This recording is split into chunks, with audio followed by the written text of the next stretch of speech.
The broadcast is now starting. All attendees are in listen-only mode. Good afternoon, good morning, good evening. This is FIE's Conflict and the Struggle for Peace program, Explorations in Ireland and the Middle East. My name is Grahaeme Hesp and I'm FIE's Regional Director for Institutional Relations based in the Central Time Zone of the US. And I'm joined today by Dr. Julie Andreshak, FIE's Chief Academic Officer in London, and Evan Grathwohl, a student of DePauw University who was on the program in summer 2018. So to give you a quick overview of the next 20, 30 minutes or so, this is kind of the agenda of what we're going to be going through. On the GoToWebinar box, you will see a questions area. So please feel free to type your questions into the webinar text box and we'll respond at the end when we do a wrap up of all of the questions. Obviously, if we have answered the question during the presentation, then we'll just make sure that your questions have been answered and that particular focus that you had has been answered as well. So to give you an overview, this is the Conflict and the Struggle for Peace program. It is 5 weeks and starts in Dublin, Ireland. We'll then continue on to Amman, Jordan, and this round-trip flight is included in the program fee. There is also an intensive Arabic language option, which could add an additional 4 weeks to the program for a total of 9 weeks. All of your academics are included in the program fee, including a School of Record transcript. You'll be met at Dublin and Amman airports. All of your housing is included. Some of your meals in Dublin will be included, and most of your meals in Jordan are included, and we'll explain why that is. Obviously, I talked about that round-trip flight between Dublin and Amman. There will be a small travel stipend that you'll receive in Amman to help offset the cost of taxi cabs to and from the Amman East classroom buildings. And then when you fly back to Dublin, there will be the overnight hotel at Dublin Airport included if you're on the group flight. When it comes to FIE grade eligibility, we're looking at a 2.75 GPA overall. If you're doing upper level Arabic, then there will be an overall B or higher in Arabic classes. But please note that your home campus may require a higher GPA or have some other prerequisites. So who are we? FIE has been around since 1998. We're a London-based, not-for-profit study abroad organization, and we have year-round programs in London and Dublin for study abroad and study and internship. And we have been offering this Peace and Conflict program. This will actually be our 10th year of doing the program. Our partner in Jordan is Amman East, the leading American not-profit organization that has been working in the Middle East and North Africa since 1951. I'll hand it over to Julie to give an overview of the academic structure and the various co-curricular activities that are involved in the program. Right. Thank you, Dr. Hesp. Yeah, so we're looking at a very action-packed schedule, both inside and outside of the classroom. And the dates that we have listed here are also available on our website.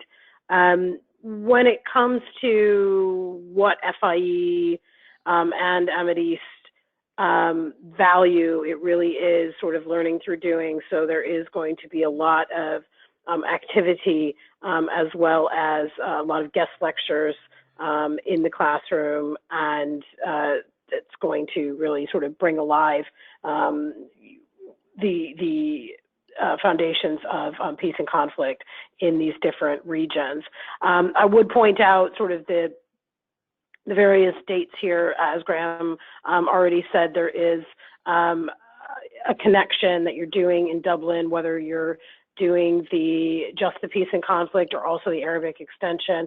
You're flying back to Dublin, staying there a night. It's not entirely possible to fly that distance in one go, staying over and going back. So you want to note those dates if you're interested in, both or just one aspect of the program, so that you're available both sort of your semester finishing or quarter finishing, and being able to return to the U.S. and to your home campus in plenty of time for the fall semester as well.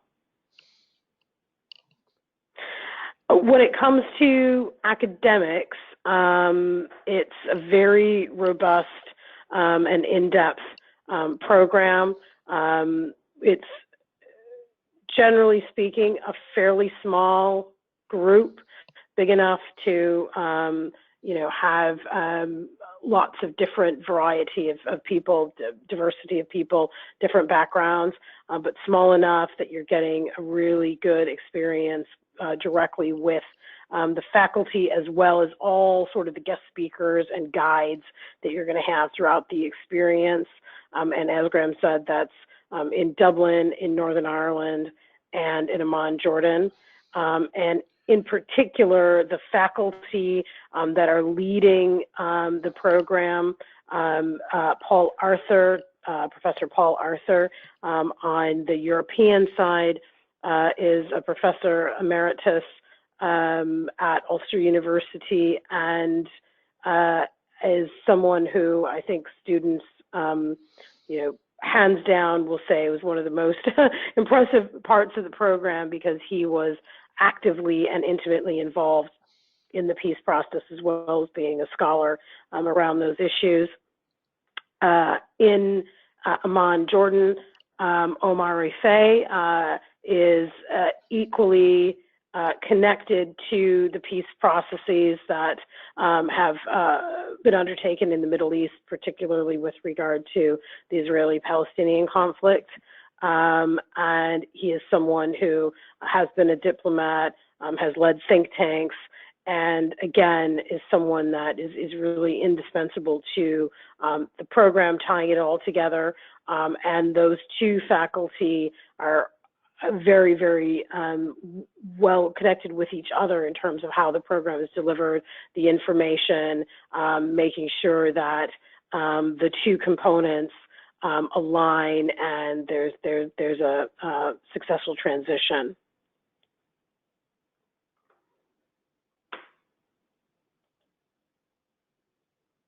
Okay, so that's what I was describing there is, of course, the Peace and Conflict program, the 3-week program. For students who want to stay on and do the additional Arabic language option, it's an amazing opportunity to do so, whether you're a beginner or advanced or anywhere in the middle. We have opportunities for you.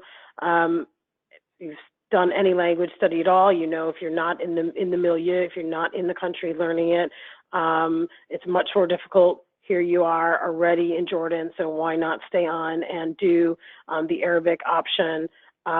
It's intense, as is the program overall, but again, it's gonna reap rewards. You're also staying with a host family that we'll go on to in a bit, and that's going to allow you to use your language as well as sort of out and about in Amman. And you're not only studying, you're studying both sort of colloquial, the dialect spoken in Jordanian Arabic, so that you have sort of those skills, those tools to get on with your day-to-day, and also modern standard Arabic, and that's going to be the majority of the study. That's going to allow you to sort of, build your Arabic level. Yeah, I guess the last thing I'll comment on is that if you are a true beginner, we do need a minimum to run that. And that said, it's a caveat, but we've never not been able to run the beginning course, so don't let that put you off. Thanks, Julie.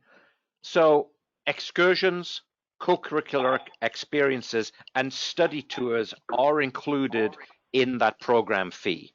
So in Dublin, we'll start the experience with a political walking tour, and then we'll have a visit to historical Dublin city sites such as Leinster House, which is the Irish Parliament, Glasnevin Cemetery, where a lot of the historical political people are buried, and Kilmainham Jail, which had a major role in the Easter Sunday uprising of 1916. Also included is a 3-day excursion to Northern Ireland, which is in the United Kingdom, going to Derry/Londonderry, and you will get to understand why that's how it's identified. A visit to the capital of Northern Ireland in Belfast, including Stormont Castle, which is home to the Northern Ireland Assembly. This is a really fascinating time because for the first time in about 3 years or so, the Northern Ireland Assembly, the Parliament, is actually meeting again. And so you should be able to meet with members of the Northern Irish Assembly. There'll also be a mural tour of Belfast itself. In Amman, we start off with a city tour, including the Roman amphitheater and the original founding area thousands of years ago of Amman, the Citadel. We go on a biblical Jordan tour, going to Madaba, and you can see a church in Madaba on the left hand of the screen there. Going to Mount Nebo, which is the picture on the right hand side, and that is where Moses finally saw the promised land and then proceeded to drop down dead at the age of 148, I think it was. And then no visit to Jordan and the Middle East would be complete without swimming in the Dead Sea. Truly the most fascinating and amazing experience that you can have. We also have an excursion to the south of Jordan, and this also ties in with the academics of the program because we go to Wadi Rum Desert. You know Wadi Rum Desert, that is where Matt Damon was in The Martian, oftentimes used for lots of Hollywood filming. But also we get to spend the night, it's an overnight stay, with the Bedouin of Wadi Rum, and the Bedouin were actively involved with Lawrence of Arabia and the overthrow of the Ottoman Empire. Housing in Dublin and Amman is included in both, and in Dublin, the likelihood is you'll be staying in FIE student residences, but we have also used other student apartments and even a hotel stay. Obviously, when we travel up to Northern Ireland, then we will be staying in hotels for that part of the journey. In Amman, you'll be living, as Julie mentioned, with a homestay Jordanian family. All of those families have been screened, and usually there's 2 of you staying in a homestay family, and there's always someone who will be able to speak English in the homestay as well. Health, safety, and well-being are the utmost important to us here at FIE. Through preparation, then you'll have lots of orientation, fully supported throughout your experience. Both FIE and Amman East have extensive plans in the unlikely event of any emergency, and you'll get specific information during orientation. During your stay in Dublin, you'll have travel and health insurance by FIE's insurance carrier, while in Jordan, Amman East provides medical and accident insurance for all students, and in addition to the medical insurance, there is natural disaster and political evacuation coverage. Once on the program, the FIE and Amman East program staff will help you deal with any medical issues should they arrive, such as links to doctors, hospitals in all of the host cities and the areas visited on the excursions as well. In addition, while in Jordan, students will be provided with local cell phones. In January 2018, so 2 years ago, the US State Department came up with a new travel advisory system, kind of like a traffic light system. So advisory levels 1 all the way through level 4. Jordan is level 2. The US State Department says do not travel, kind of makes sense, to the border with Syria and Iraq. But in the 10 years that we've been doing this program, this has been the FIE and Amadist rules, that participants have never been able to go to the border, and participants have never been able to go to a refugee camp. So we like to say that finally the US State Department is catching up with what we have said from day one. I think importantly, level 2 is the exact same level as most of Western Europe. So if your home campus, if your parents would allow you to go to Germany or to study abroad in London, then these are the exact same security levels as you would experience in Jordan. I am more than happy to speak with your parents, to speak with campus advisors if they have any questions about the safety in Jordan. Myself, Julie, and Evan have obviously all been on this program, and we can speak firsthand about our experience with safety in Jordan, but also in Northern Ireland and in Dublin. There is lots of money, additional scholarships available for this program, and the important deadline is actually coming up at midnight at midnight London time. So depending on which time zone you're in, it could be 5 hours or even more time zone difference. And that is this upcoming Saturday. So FIE's scholarship deadline for the Sharif Rahman Conflict and the Struggle for Peace Scholarship is this Saturday at midnight time. And that could potentially be an additional $1,000. I would urge you to check out your home campus scholarships, whether that is through the Study Abroad office, whether it is through the alumni office, the foundation, something like that. I would urge you to check those out. In addition, there are additional scholarships. If you are participating in the Arabic extension portion, then there are various Amadist needs-based scholarships, blog abroad scholarships, so you could be blogging throughout your time on the program. There is also the Benjamin Gilman Scholarship through the US Department of State. So if you're getting a Pell Grant, then that is some other money that you could be applying for. If you are a STEM major, participating on the Arabic extension portion, then as an undergrad, you can also apply for a Boren Scholarship through the US Department of State. There's lots of information and various links to multiple scholarship opportunities available on our website. So I would urge you to check those out. You've heard enough from me. Now I turn it over to Evan. Evan, feel free. Tell us about your experience. What did you think of the courses? What did you think about your homestay in Jordan? What did you learn about yourself? And also comment on the aspect of safety. So, hi everyone. I knew that this was a program that was going to be, I'd have interest in my freshman year when I met with Grahaeme and he came on campus. And so I ended up going 2 summers ago, and I'll just start from where you'll start in Ireland, and it was just amazing. The city of Dublin is just like one of the most unique cities that I've ever been in. You walk everywhere. Staying in the dorms with the other students, we became all really close, and we're still close to this day.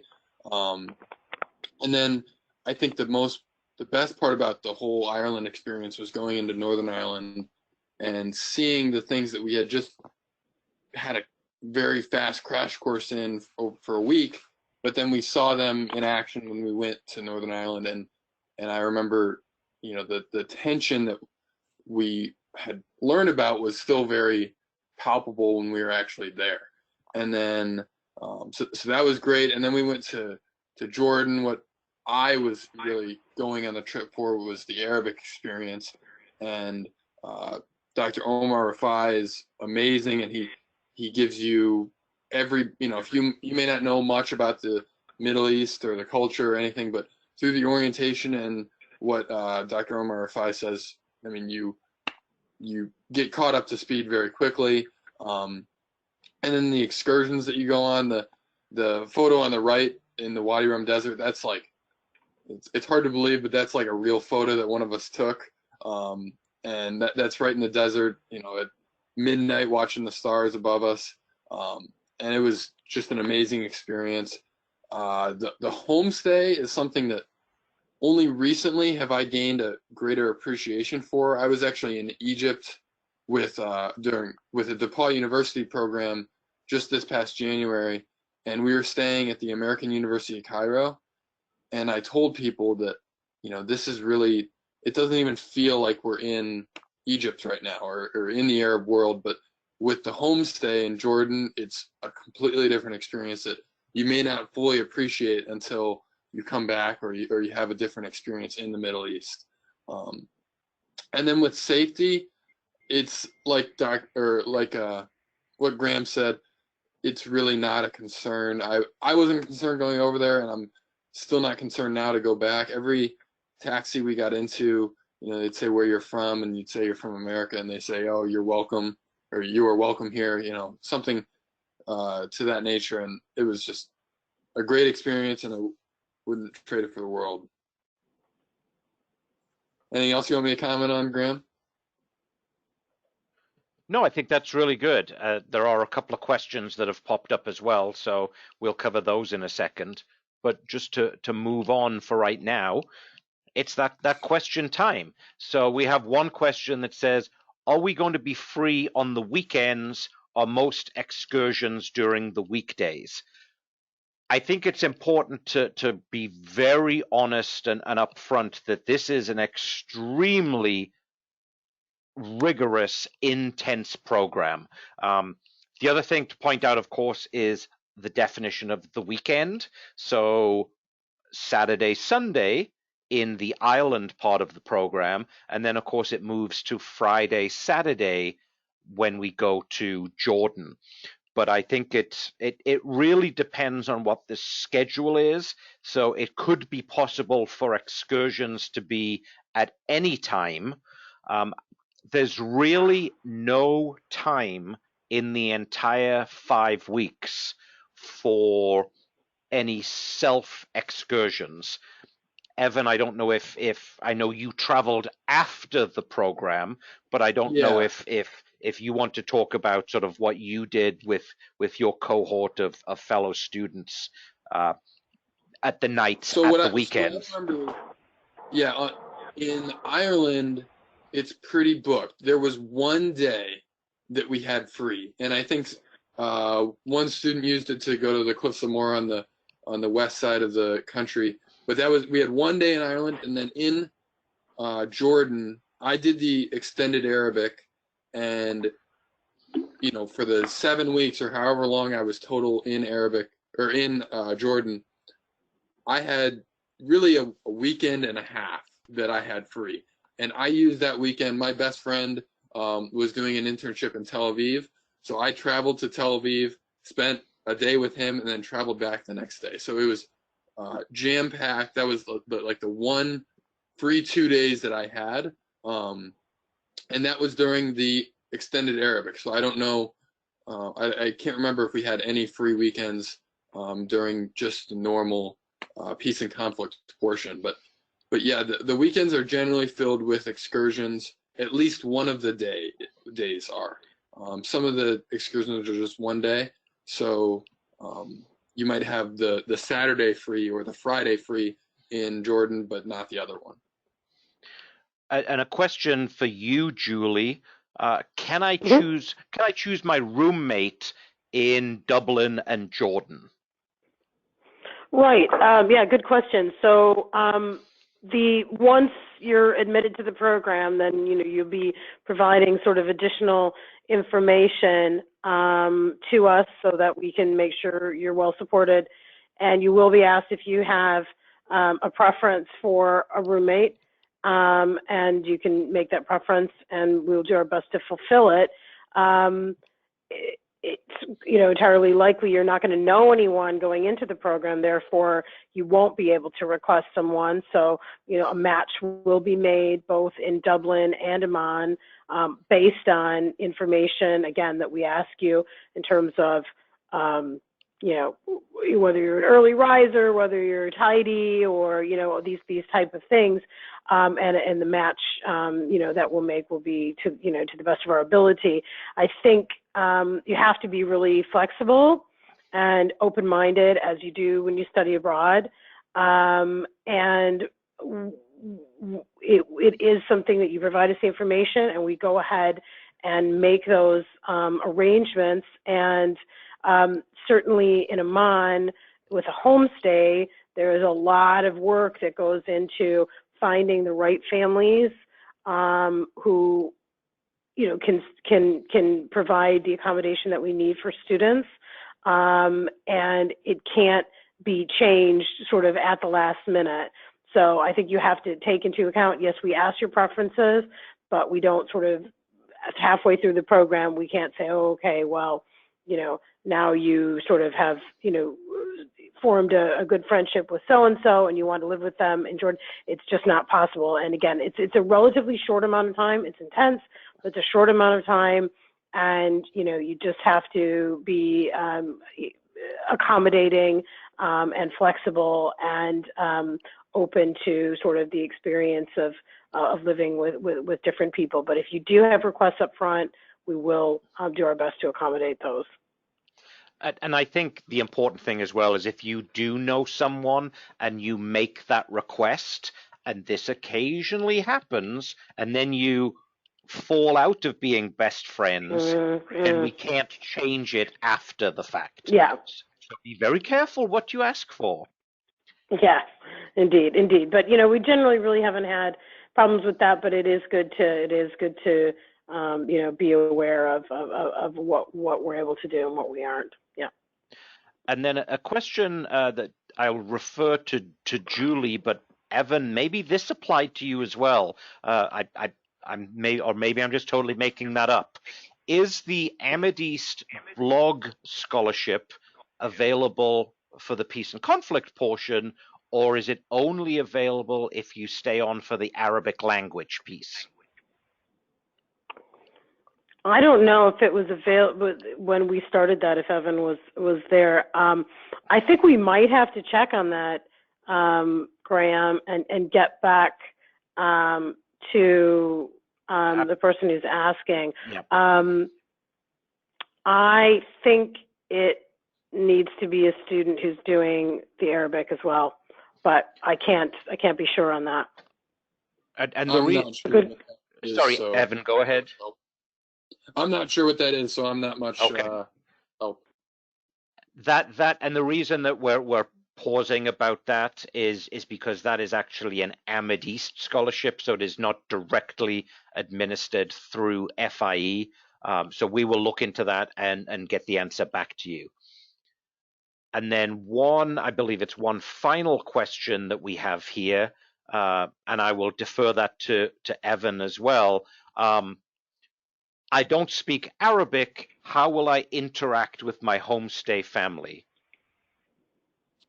So I had beginning Arabic by the time I was going to Jordan, and like Grahaeme said, there will be at least one English speaker in the homestay. So for myself, it was basically two grandparents were our homestay, mother and father, and the father spoke English perfectly and the mother spoke it marginally, but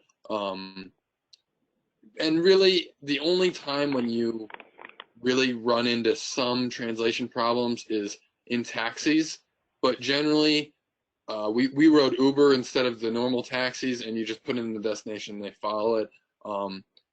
Conversing will not be a problem with your homestay or just in general, and you'll have friends on the trip. If you ever do run into the problem, generally someone on the trip will be speaking Arabic enough to converse. So and we have had one additional question that popped up, which we're increasingly seeing actually.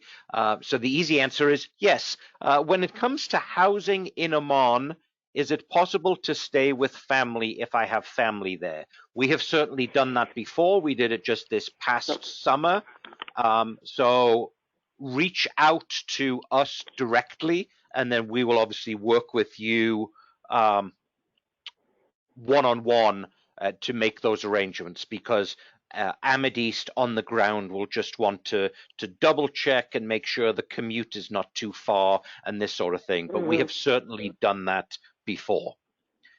And hot off the presses, Julie, go ahead and give us the blog abroad answer about the scholarship. Yes, yeah, thanks for that. I did have to go back and check, and I have dug it out. And yes, it is indeed available to students who are doing just the peace and conflict and not the Arabic. And they'll select at least one student who's doing just peace and conflict and one student who's doing the peace and conflict plus the extension. So yeah, so that's the answer. Perfect. So live answers, there we go, in the moment. This does not mean this is the only opportunity to ask questions, so feel free to, there is a frequently asked questions page on the FIE website, or you will get my contact information at the end of this presentation, and feel free to give me a telephone call, give me an email with any questions that may specifically apply to you. If you haven't done so already, please make sure that you sign up for more information just using this very simple sign up form, tinyurl.com/FIE peace and conflict. It's just going to ask for your name and email, this sort of thing, and that way you will stay in touch with us. We can make sure we let you know about the scholarship deadline, the application deadline, all of this sort of thing. Even if you're not attending the 2020 program, this will allow us to keep you updated when applications open for next summer's program, when the scholarships are available for 2021, etc. So if you haven't done so already, please make sure that you sign up here for more information. So next steps, continue to ask those questions.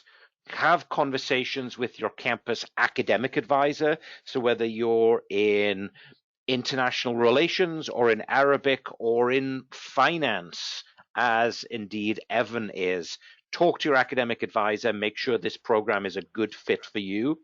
Talk to your campus study abroad staff. There may be some specific things that you have to do for your home campus to be able to go on this program. Talk to your family. They may have lots of questions. Obviously, the US media in particular has a certain image of the Middle East. And as I say, I am more than welcome to talk to your family and anyone from your campus as well. Remember that midnight London time on Saturday for the FIE scholarship. And then, of course, the application deadline for the program is March 15th. But please note that your home campus may have some application processes as well, and the date may be different. It may be before or after that March 15th deadline. So make sure that you meet both your home campus and the FIE deadline. Apply for other scholarships and financial aid. As we talked about, there are lots of opportunities out there. There will be considerable FIE and Amadist pre-departure online orientations, and then we will have another opportunity, usually sometime in April, for a live Q&A session to answer any questions that are still outstanding. But please, as I mentioned, don't hesitate to contact me. There's my telephone number. I'm on Central Time, and then obviously my email as well with FIE. Any questions that you have, your family has, your campus has, please feel free to reach out to me. And a reminder of the scholarship and application deadlines for FIE. I don't see any last minute questions popping up. So I will say thank you again to Evan. This is the second year that he's done this live Q&A for us. And also thank you to Julie in London. And if there are No problem. no last minute questions, then I will end today's webinar. Thanks, folks. Thank you. Thanks, Grahaeme.